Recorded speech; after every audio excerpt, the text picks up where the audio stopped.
a mais um episódio do nosso podcast A Evolução Natural. Hoje a gente vai falar sobre a era do discernimento, né? Essa quantidade de ruído, informações, principalmente para a gestão de investimento. Como que a gente separa isso e toma as melhores decisões para os nossos investimentos? E para isso eu estou aqui com nossos dois sócios, o Alexandre Cancherini, que é o nosso CIO, e o Arnaldo Corvelo, que é o nosso responsável pelo Wealth Management aqui da Galápagos. Sejam bem-vindos. Obrigado, Rebeca, mais uma vez. Vamos aqui. Hoje, super presença do Cancherini. Vamos trazer para cá um pouco das nossas conversas. Acho que é o primeiro de vocês juntos, né? Exatamente. Vai ser bom. Dia. Tem 20 anos de conversa aqui, a gente resume. Exatamente. Bom, então para começar, né, eu queria falar para vocês que a gente tem escutado muito um termo chamado permacrise, que nada mais é do que crises coexistindo. A gente entra em uma e nem terminou e já entra outra. Então eu queria saber, assim, nesse cenário, como que vocês estão identificando o que de fato aponta para uma mudança estrutural e o que é apenas ruído passageiro. Bom, eu acho a gente está num momento interessante da história, né? Porque nunca foi tão fácil conseguir informações e, ao mesmo tempo, quanto mais informações você recebe, não necessariamente mais fácil fica você fazer um diagnóstico do que está acontecendo em todos os campos, né? Mas focando em investimentos, eu acho que talvez valha a pena dar um passo atrás e pensar o que é um ruído, o que é um sinal, né? Em investimento, basicamente, ruído é tudo aquilo que confunde, que distrai o investidor e que muitas vezes leva ele a tomar algum tipo de decisão que vai contra o objetivo dele de longo prazo. Enquanto sinais, né, são informações concretas sobre o fundamento de um determinado ativo. Então, quanto mais você presta atenção para o ruído, mais você acaba sendo levado a cometer um erro até relacionado a vieses comportamentais, né? Aquela discussão de que a dor ela acaba sendo muito mais sentida do que o ganho, então acaba levando o investidor a tomar uma decisão de investimento que joga contra ele, tá? Então, acho que o nosso papel aqui muito é tentar identificar da melhor forma possível o que é o joio do trigo. O problema é que o joio parece muito com o trigo, então a gente tem que Sim. fazer muita análise para tentar focar nessa tese de investimento de longo prazo e constantemente se perguntar, né, se essas informações que a gente recebe e que é bombardeado todo dia, elas acabam fazendo com que a gente desvie dessa visão de longo prazo e como isso impacta as carteiras dos nossos investidores pensando em horizontes mais longos. Quando você olha, e é curioso porque eu fiz esse movimento já vão 15 anos e o Cancherini, desde o ano passado, mudou de uma gestão mais ativa, né, quando você está num fundo de investimento, num hedge fund, para uma gestão de carteira de pessoa física, de carteira administrada, né? Então, quando você está sentado tomando decisão, assim, quando eu lá atrás, há 15 anos, o que eu gostava de fazer, né? Eu acho que você tem trades e posicionamentos no mercado que são de curto, médio e longo prazo, né? Na gestão de patrimônio, a gente olha muito de longo prazo. Claro que os pontos de entrada e saída são importantes, né? Mas eles vão fazer muito menos preço na carteira do cliente do que quando você está ali com a cota todo dia do fundo. Essa acho que é uma grande diferença. E pensando em gestão de patrimônio, o que é importante para a gente? É realmente nos avaliar e ter o ruído que você está chamando, que são essa frequência alta aqui no curtíssimo prazo, se aquilo realmente está mudando a estrutura do que a gente acredita na nossa tese de investimento. Que pode acontecer, né? Então, acho que a grande preocupação que você tem que ter nesses momentos que você tem várias crises, e eu acho que isso não é o Brasil tem várias crises acontecendo desde que eu entrei no mercado em 94. Foi México 95, Ásia 97, Rússia. Eu fico aqui, a gente pode fazer um podcast só de crises. Mas parece que agora inflama mais porque a gente tem aí esse efeito de redes sociais e de muitos conteúdos ao mesmo tempo, muitos sites. Então parece que dá uma inflamada um pouco mais no investidor. Se a gente olhar que a gente tem 19 milhões de investidores hoje na B3 e tá todo mundo nas redes sociais, parece que todo mundo fica meio nervoso e sem esse olhar mais amplo do que de fato está acontecendo. Essa é a minha sensação. Eu acho que a gente vive um período, obviamente, que alimentado por esse excesso de informação, e informação normalmente meio rasa, né? Hoje a gente tem muita informação, mas pouca profundidade nas discussões, né? Total. E isso gera esse sentimento de estádio de futebol, mas o gestor experiente, eu acho que ele tenta separar isso, né? Eu tenho uma frase que eu gosto muito que é, várias vezes, em várias conversas, a pessoa, você está otimista ou pessimista? O gestor de investimento, ele vai te responder o seguinte, depende do preço, né? E essa sabedoria que você vai adquirindo ao longo do tempo, eu acho que meio que te blinda desse barulhinho aqui de que, e é um cuidado importante para você também não deixar que o que você gosta, o que você acredita nessa polarização de fla-flu político interfira na sua tomada de decisão. Não importa o que você gosta ou não. Na gestão da carteira, o que é importante é você tentar tomar a decisão que você acredita ser a mais correta. A gente viu isso agora no curtíssimo prazo com o câmbio, né? Acho que o Canquerini pode falar. O Brasil vai acabar, o câmbio vai para 7, não sei o quê. Calma, vamos olhar transações correntes, vamos olhar a taxa de juros, o diferencial de taxa. Então, deixar o E até puxando isso, assim, vocês trouxeram como vocês fizeram no caso do câmbio, mas na prática, como que vocês separam isso, esses ruídos, para olhar se isso tá ou não impactando a gestão? Assim, o que de fato vocês fazem no dia a dia enquanto gestores? Eu acho que um dos ensinamentos de se ter cabelo branco ou não ter cabelo é um pouco a gente pensar assim, Para quem não ah, sabe, só tá escutando, o Canquerini, ele é careca. é se manter, acho que intelectualmente humilde, né? Assim, e perceber que a gente trabalha com cenários, mas esses cenários são eventos probabilísticos, assim, não são uma verdade absoluta. Então, se questionar, acho que isso é importante. E muito se proteger, acho que um pouco de você mesmo, né? Acho que a gente já fez um podcast aqui falando sobre viéses comportamentais, como é importante você ter um debate, ter um ambiente onde você estimule o debate, a troca de ideias, o contraditório, porque, assim, foi o que o Arnaldo comentou, no Fla-Flu, não adianta você só ouvir um lado da história, né? Isso acaba impactando. Acho que esse é um ponto importante. Um outro ponto é pensar muito na questão de fundamentos, né? E aí você tem fundamentos macro, né, que vão de transações correntes, como o Arnaldo comentou, como dinâmica de crescimento, até fundamentos micro, a depender da classe, né? Então, pô, geração de caixa de uma empresa, as vantagens competitivas dela no longo prazo, e entender até que, e a gente pode falar um pouco mais disso para frente, que a volatilidade que vem por conta desses ruídos todos que a gente recebe todo dia, ela pode ser muito usada a nosso favor, tá? O mercado, ele é muito comum no mercado você perpetuar a margem, né? Então, se está tudo bem, está tudo maravilhoso, se está tudo ruim, está tudo uma catástrofe, que é um pouco a história do câmbio no final do ano passado, né?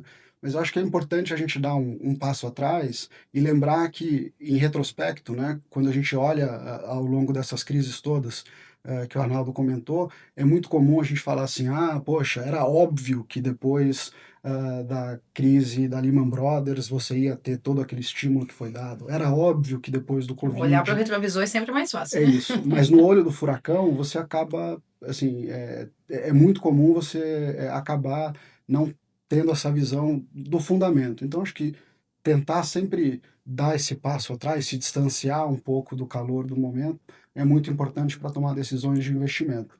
Uma coisa que a gente fala bastante aqui é que uma boa carteira, ela não é fruto de uma única decisão, né? Ela é fruto de várias decisões de investimento tomadas ao longo do tempo. E é isso que a gente se propõe a fazer aqui. E acho que tem que olhar. Tem uma tese por trás, né, da carteira e da tese de investimento. Volta para a estratégia, né?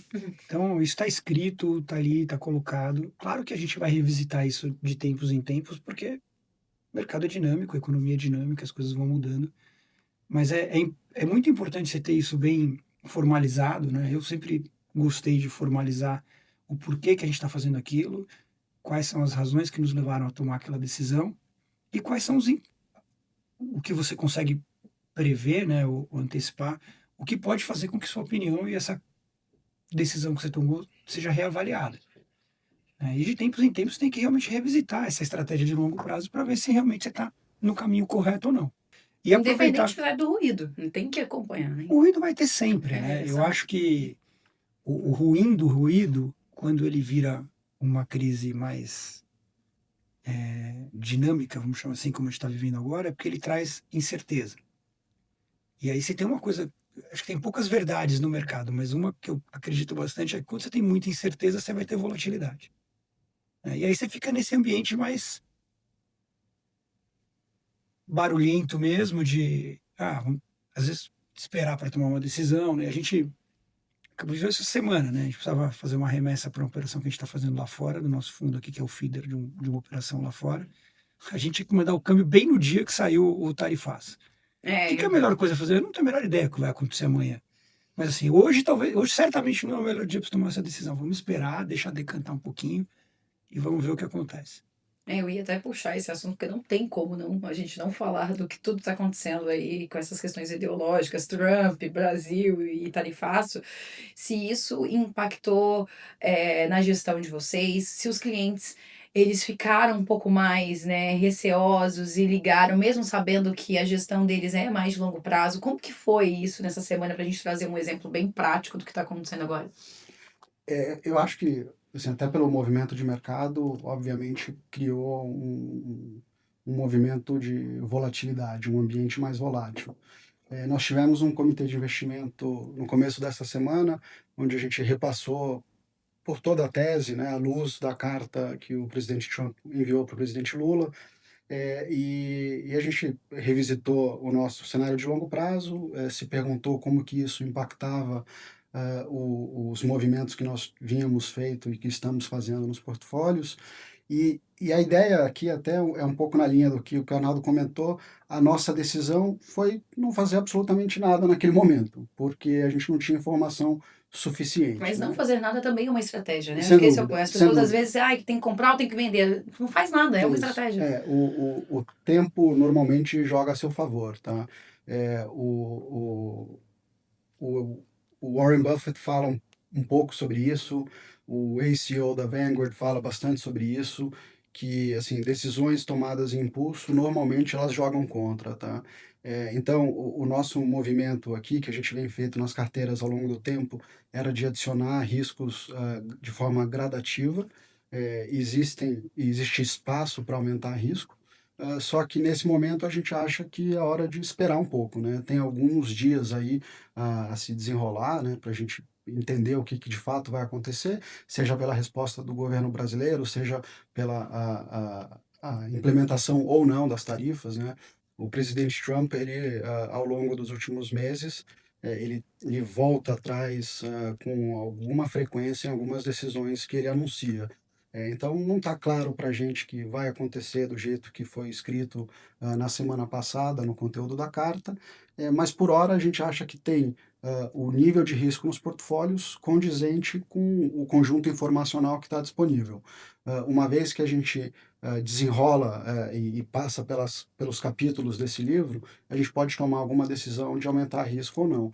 Mas no momento do calor, assim, a gente olha muito para o que a gente fez até aqui, como está o nível de volatilidade dos portfólios, se ele é consistente com o que a gente se propõe a ter nos 3 portfólios que a gente trabalha aqui, do preservação, do renda e do ganho de capital, e com base nisso a gente faz movimentos táticos. Por hora, a gente está esperando um pouco mais de visibilidade, mas a cabeça é de continuar esse movimento ao longo do tempo na direção de adicionar risco, porque existem preços que são bastante convidativos. E é isso que a gente monitora.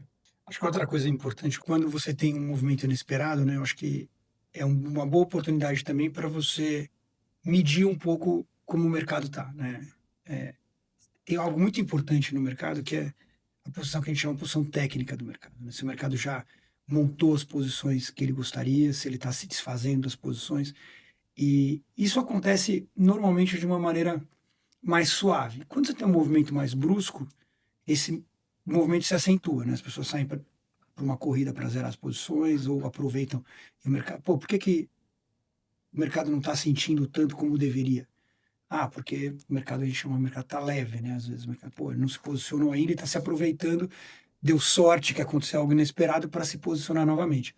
Então, acho que tudo isso tem que ser levado em consideração quando você monta você está montando a sua posição. Claro que na cadeira de gestor de patrimônio, quando você tem os movimentos mais longos, é muito mais confortável de quando você está lá na linha de frente, né? Trocando tiro tomou essa decisão porque o gestor de fundo, ele tá no dia a dia e é muito mais difícil para ele fazer Cópia isso. diária, né? Ele está sendo avaliado Exato. Então, todos assim, os dias. hoje também a gente merece isso depois de ter ficado na linha de frente tanto tempo. Acho que dá para a gente fazer isso de uma maneira um pouco mais tranquila. E até aproveitando isso que você está falando, para o cliente olhar a gestão de patrimônio, então, é muito mais confortável quando acontecem esses movimentos do que se ele fizesse uma carteira com trocentos fundos. Estou errada? Como que vocês enxergam isso do ponto de vista de ter uma carteira de gestão de patrimônio e uma carteira própria com fundos aqui, que vai acontecer essa cota diária, ele vai ver essa oscilação e ele vai ficar nervoso, zero não zera? Eu acho que tem um diferencial muito grande que é ter uma tese de longo prazo, né? Aonde você quer chegar.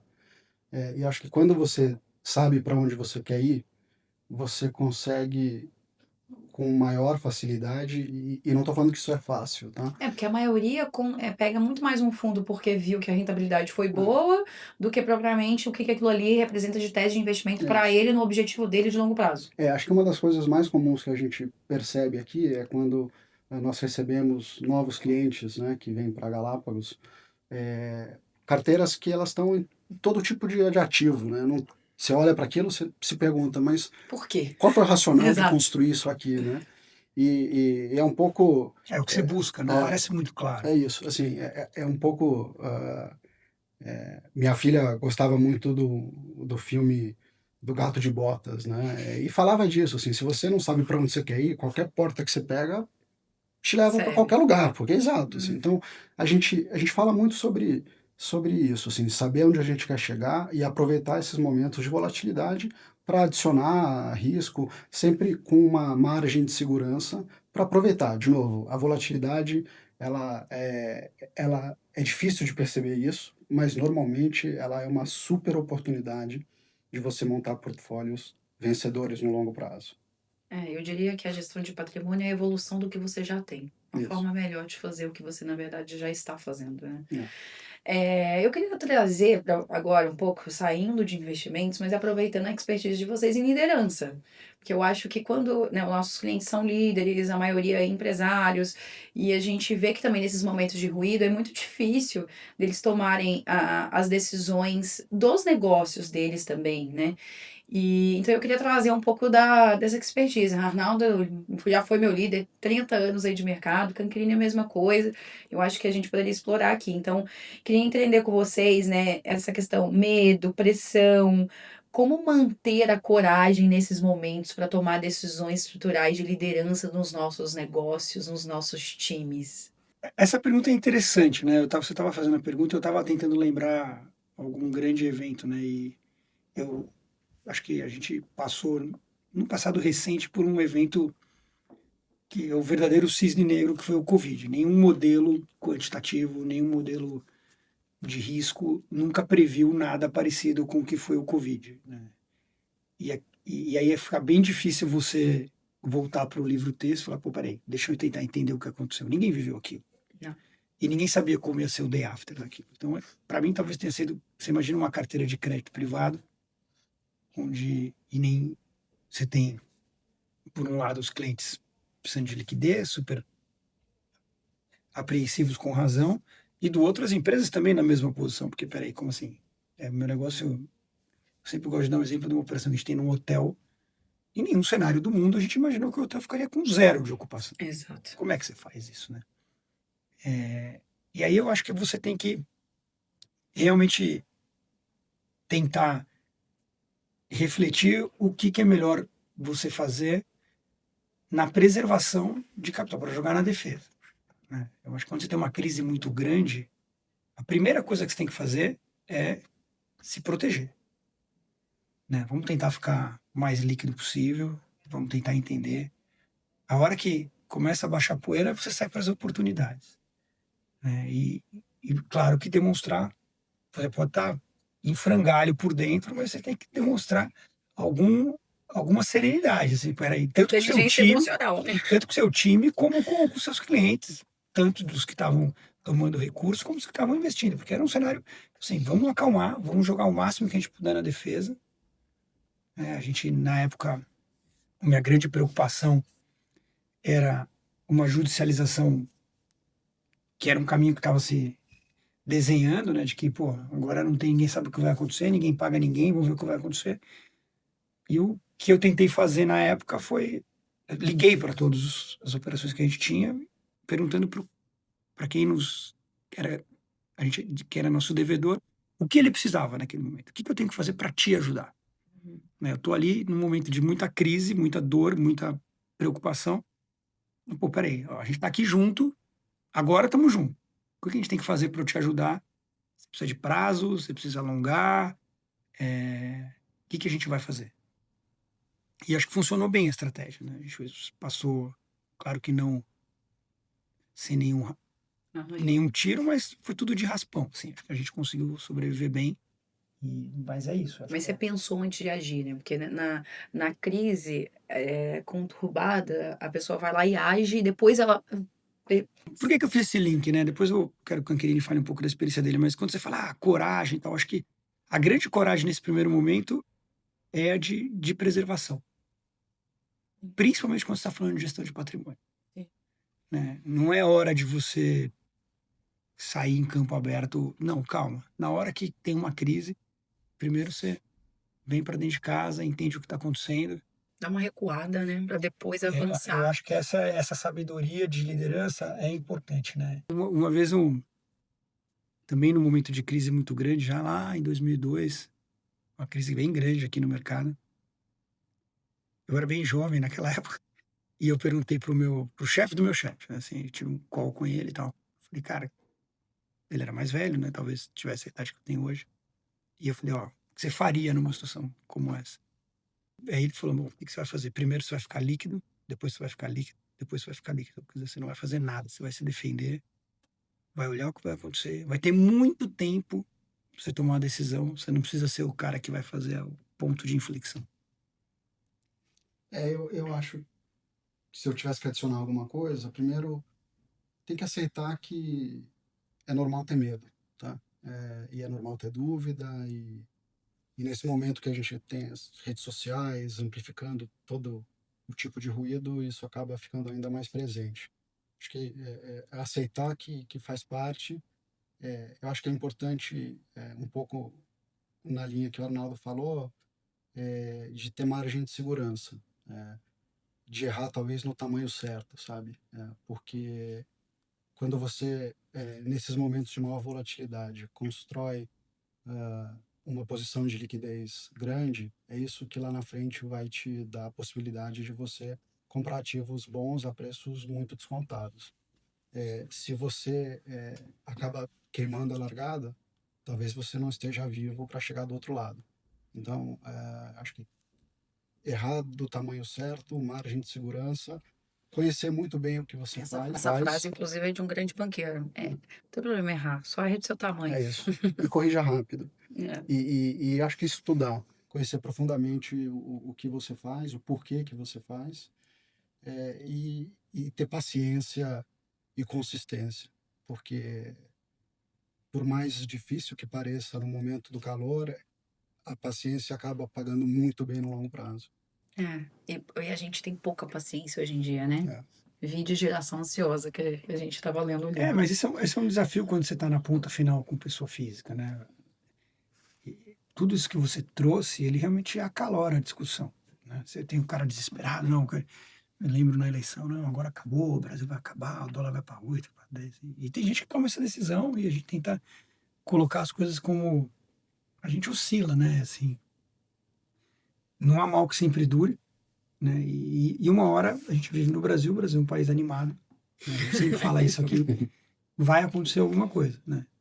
Ou porque a gente mesmo se complica, ou porque vai ter algum evento que não está na conta, como aconteceu agora, de que as coisas podem. A gente vinha caminhando para um mercado realmente mais positivo, né? A gente viu a bolsa começar a performar melhor, a gente viu as taxas de juros começarem a fazer um momento de inflexão, já começou já estava se discutindo em que momento que as taxas iam cair.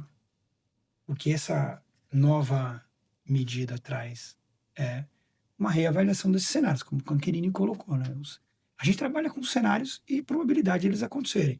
Quando você tem um evento como esse, o que você vai fazer é redistribuir essas probabilidades. E vai ter impacto em preço. E aí cabe ao gestor sentar e olhar e falar, bom, peraí, com essas novas probabilidades, deixa eu olhar os preços de mercado e entender o que eu vou fazer. Né? Eu acho que a formação racional de carteira, ela passa por isso. Você reavalia as probabilidades contra o preço que o mercado está colocando. Normalmente essas coisas vão criar boas oportunidades. Se você tiver calmo e seguindo sua estratégia, vai funcionar. Menos ansiedade, né? E até acho que tem um ponto importante. Por exemplo, quando a gente, no começo do ano, trouxe uma alocação que estava subalocada em bolsa para o ponto neutro, a gente fez isso muito como reflexo de um movimento global de realocação de capital por conta de algum tipo de questionamento sobre a tese de excepcionalismo americano. E por que a gente não foi acima do neutro, né? Porque a gente olhava para o cenário local e a gente não via uma melhora de fundamentos de curto prazo que justificasse a gente ir além desse ponto. Então, assim, sempre entender os movimentos, né? O que, na verdade, explica o que está acontecendo. Assim, teve uma mudança significativa na expectativa de lucro das empresas? Não foi isso que aconteceu. O que aconteceu foi que o mundo, basicamente, de 2009 até o começo desse ano, o que fez foi investir nos Estados Unidos em detrimento de outras regiões do mundo. E quando parte desse dinheiro começa a ir para outros lugares, a gente acabou quebrando uma dinâmica dentro do mercado emergente que não recebia dinheiro, então você entrava numa dinâmica de rouba-monte.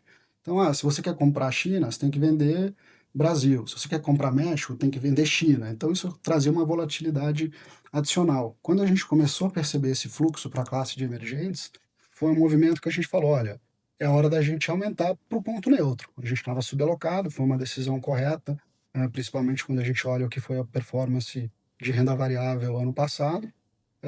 A gente também fez um movimento de adicionar risco em multimercado muito por conta disso, de olhar, assim, de um lado, a gente tinha esse questionamento levando a mais fluxos para outros países, e a gente seria beneficiado disso, mesmo que no curtíssimo prazo, a visão de crescimento econômico ou, como eu falei, de lucro de empresa, não estava sendo revisitado para cima. Era um pouco aproveitar esse movimento e se posicionar frente a ele.